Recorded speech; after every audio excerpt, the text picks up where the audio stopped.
Hi, my name is Dr. Chuck Preston. I'm currently the St. Tammany Parish Coroner. Prior to becoming the coroner, I practiced clinical medicine for almost 30 years, and I would like to talk to you today about West Nile virus. This time of year, West Nile virus is a particular concern, particularly because the mosquito population is so great. I will emphasize to you that West Nile virus is a viral infection, and so there is limited treatment available. The most important thing that you can do is prevention. There is no vaccine to fight West Nile virus, and so preventing the mosquito bite is most important. My name is Kevin Cayuet. I am the Director of Mosquito Abatement of St. Tammany Parish. I went to graduate school, have a PhD in vector-borne disease from Tulane University School of Public Health and Tropical Medicine, and I've been with the abatement district now for 5 years. Our primary concern at mosquito abatement is always West Nile virus. Year after year, we see annual occurrences of West Nile virus in mosquitoes and in people across our parish.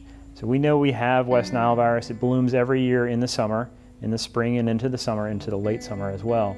And so our job is to mitigate the risk to people, the threat of disease of West Nile virus, to those folks. The people who are at most risk for West Nile virus are the extremes of age, the very young, the very old, and people who are immunocompromised, either by virtue of a disease process such as diabetes or hypertension, or immunocompromised because of chemotherapy drugs after cancer, or HIV infection.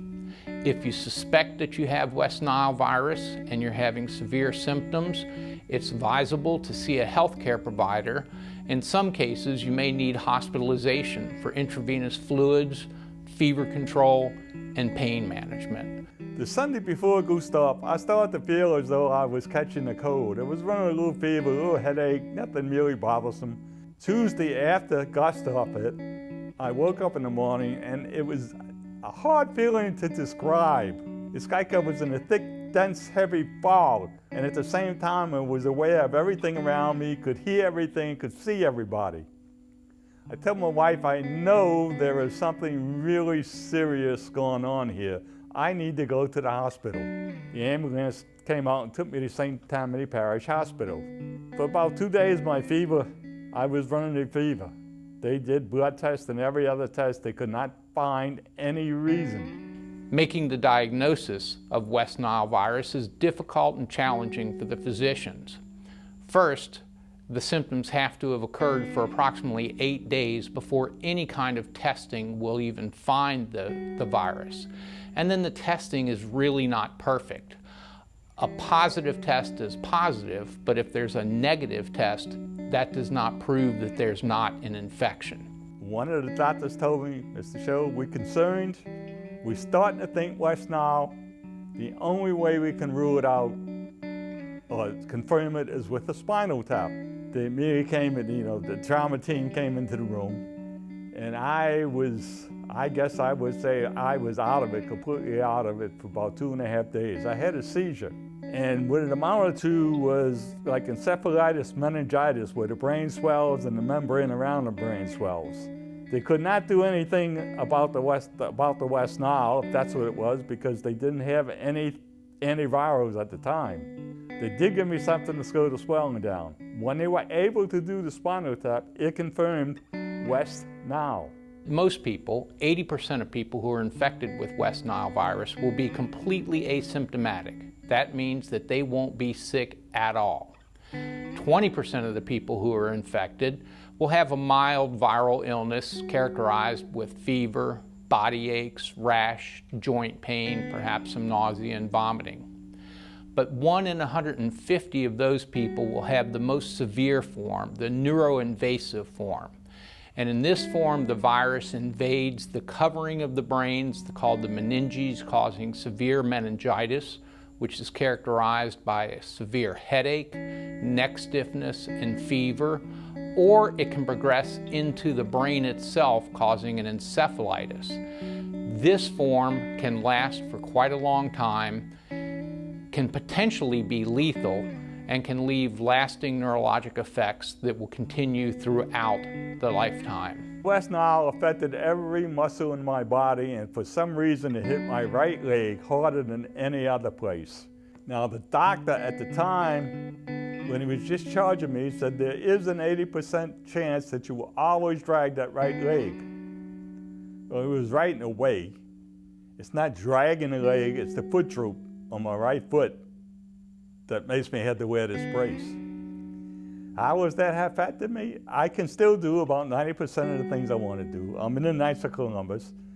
I'm in an astronomy club. I volunteer at the St. Tammany Parish Cancer Center. Things I can't do, things around home. If I have to get a light bulb needs changing that requires me to get on a ladder to do it, I cannot do it. I had to call somebody to do it. Anything that requires me to get on a ladder is strictly out. I can't change the batteries in the smoke detectors. I can't change the filter in the air conditioning unit. And the other thing that really set me back, I really can't do, is climb up stairs. The stairs are narrow and there's a handrail on each side. I can make it up. It's hard to do, but I can do it. If there's no handrail, I can't get up the stairs. There are government efforts through the Mosquito Abatement Organization to try and keep mosquito populations down, but there are things that people can do themselves. You should walk around your home and empty any standing water where mosquitoes may breed. Also avoiding peak biting times like dusk and dawn, as well as wearing long pants, long sleeves at those peak biting times if you have to be outside. Avoid mosquitoes. That's really the primary thing that you can do to reduce your risk of West Nile virus. Beyond that, we're also asking people to help us make sure the products we use that are very effective by cutting the vegetation in the roadside ditches. That will help us allow our products that we use to actually reach the water surface so that it can kill these larval mosquitoes prior to them becoming adults that can bite you. The other thing you can do that really is tremendously helpful is making sure your septic system is in working order, so it's not loading these ditches with a lot of organic pollutants that really proliferate the production of this mosquito. The CDC has a great resource for information on West Nile virus, both from the medical perspective as well as what you can do to protect yourself. Our website also is available, www.stpmad.org. You can find us there. You can call us. Our number is 985-643-5050. We're happy if you're experiencing a mosquito problem. We want to know about it. If you call us or go to our website and fill out the form, we will come out to your house to evaluate the problems you may be having at your house and see if there's anything we can do to help you reduce your risk. As well, if you'd like to schedule an educational presentation or a homeowners association meeting, a presentation for your school, we're happy to come out and really help get that education out there to the community to know what they can do to reduce their own risk. In St. Tammany or anywhere else, when you read articles about protect yourself from mosquitoes, take these precautions, don't just blow it off. Don't just say it'll never happen to me, because if it does happen and you could have taken provisions to prevent it, you will regret it.